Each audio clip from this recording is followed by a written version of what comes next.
Hello everyone, welcome back to my channel score maths. Class 10 math NCERT का solution करवा रहे हैं। Chapter है ट्रिग्नोमेट्री 8 है। एक्सरसाइज हो जाएगा 8.1। बैच है मेरा स्कोर मैथ्स 6 to 10 यूट्यूब पर भी मिल जाएगा एंड इंस्टाग्राम पर। तो क्वेश्चन नंबर 11 का लास्ट बचा हुआ है 3, 4 एंड 5। ये एक्सरसाइज आज पूरी तरह से कंप्लीट हो जाएगा। ये क्या है question, state whether the following are true और false, justify your answer. Question पहला कर रहा है cos A is the abbreviation. Abbreviation का मतलब होता है शॉर्ट फॉर्म लिखना। Use for the cosine of angle A. Cosine of angle क्या कर रहा है कि क्वेश्चन पहले समझिए, क्वेश्चन में ही इसका आंसर छिपा हुआ है। एब्रीविएशन इंग्लिश का वर्ड थोड़ा सा आपको समझना पड़ेगा, शॉर्ट फॉर्म में लिखना। जैसे हम लोग कॉस को लिखते हैं ना, देखिए कॉस को फुल इसको लिखने का कोसाइन, इसको शॉर्ट फॉर्म में लिखते हैं कॉस। तो उसी तरह कोसेंट को फॉर्म में लिखते हैं कॉसेक। तो वही बोल रहा है कि कॉस का जो एब्रीविएशन फॉर्म यूज़ कर सकते हैं कोसेंट। इसी तरह लग रहा है नहीं कर सकते हैं। देखिए साइन का फुल नेम ये SINE और साइन। कोसाइन का इस तरह लिखते हैं। तो शॉर्ट फॉर्म एब्रीविएशन, एब्रीविएशन मतलब संक्षिप्त में लिखना, मतलब छोटे में लिखना। ठीक, tangent tan, cosine cos, secant sec, cot टेंज कॉट।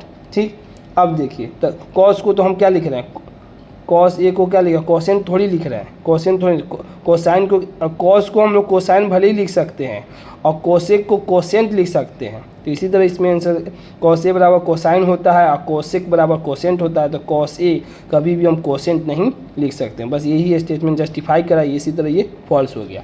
क्वेश्चन नंबर 4 देखिए, cot A is the product of cot A and A. Question कह रहा है कि क्या कॉट ए इंटू जो ए जो हम लोग लगाते हैं लिखते हैं जैसे कॉट ए क्या इसका प्रोडक्ट है ए का, जैसे कॉट अलग से मल्टीप्लाई कर दिए ए से, जैसे 2 into 5 करते हैं। जो एंगल ए लिख रहे हैं हम जैसे कॉट ए लिख दें इस तरह, तो क्या कॉट इंटू ए क्या इसका प्रोडक्ट है, नहीं है। अब बोल रहा है कि क्यों नहीं है, फॉल्स तो हम लिख दिए हैं, मान लीजिए फॉल्स है, ये ट्रू और फॉल्स करा तो फॉल्स है। क्यों नहीं है फॉल्स, देखिए आपको समझाते हैं। देखिए कॉट सी, अगर हमको कॉट सी निकालना, कहेंगे हम ये एंगल ले रहे हैं तो कॉट सी का वो फार्मूला बताए थे कि कॉट सी का फार्मूला होता है B/P। क्या होता है कॉट सी का फार्मूला, कॉट का फार्मूला बताना से B/P उल्टा होता है, रिवर्स होता है किसका, tan का। तो कॉट सी का फार्मूला B/P। तो बेस मान लेते, हम माने हैं कि √3 है और P कितना है, मान लिए 1 है। तो B/P √3/1 कितना आ गया, 30 डिग्री आ गया। तो देखिए जब हम कॉट लिख रहे हैं तो कॉट का फार्मूला क्या हुआ है, B/P। तो B/P तो √3 बताएं, बेस में क्या है √3 और बाई में क्या है 1 है। तो ये जो होता है ना, जब आगे हम पढ़ाएंगे किसका वैल्यू होता है, कॉट 30 डिग्री का वैल्यू लिख सकते हैं। कॉट 30 लिखेंगे तो कॉस्टिक, तो कॉट से कॉट निकल जाता है, ये क्या निकल गया, एंगल निकल गया। सी क्या हो गया, एंगल हो गया, और ये इसका क्या हो गया, फंक्शन हो गया।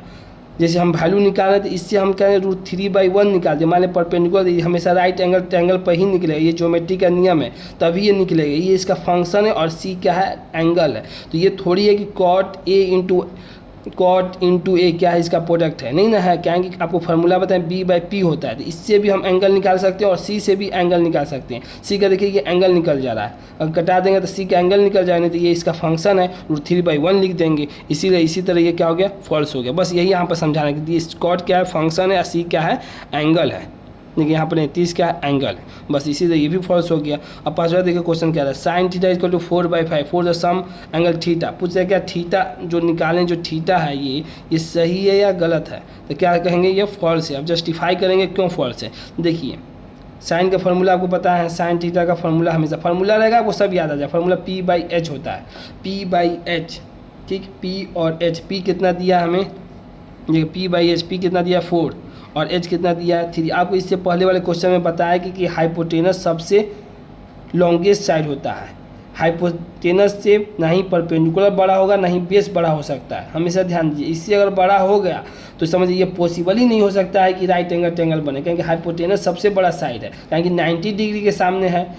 लिखिए ना देखिए क्या लिखे, H is the longest side because opposite angle क्या है 90 डिग्री, और इसके अपोजिट एंगल में ज्योमेट्री जो हल्का फुल्का जानता होगा उसके लिए और कॉन्सेप्ट कहेंगे, ये 45 के बाद है बड़ा है साइड में, और ये भी 45 कहेंगे, 45 90 होगा, इसके सामने ये मान लेते हैं कि ये दोनों इक्वल है, ये 45 ये 45, ये तो फिक्स हो गया कि राइट एंगल है तो 90, इससे बड़ा कोई साइड ना परपेंडिकुलर हो सकता है ना ही बेस हो सकता है। तो देखिए क्या करें, ये 3 दे दिया, ऊपर में 4 दे दिया, तो 3 ग्रेटर देन 4 कभी पॉसिबल है, कहीं नहीं ना पॉसिबल, कहें कि 90 डिग्री ये तो फिक्स हो गया है, या तो मान लीजिए इसको 60 मान लेंगे, तब भी मान लीजिए 60 30 90 मानेंगे, इसको कितना भी ले जाइएगा तो 90 थोड़ी ले सकते हैं, नहीं ले सकते, एक एंगल छोड़ने का, तीनों का सम 180 डिग्री हो सकता है, इसको 80 तक भी ले जाइए, अपनी 89 तक भी ले जाइएगा तब भी 90 नहीं आएगा, कहेंगे 1 डिग्री भी इसको लीजिएगा तब भी नहीं आएगा, इसीलिए हाइपोटेनस क्या है बड़ा है, तो 3 से बड़ा थोड़ी होगा 4, इसीलिए यहाँ पर 3 ग्रेटर देन 4 नॉट पॉसिबल, इसीलिए ये भी क्या है फॉल्स है। यही आपका क्वेश्चन इंपॉर्टेंट था सबसे,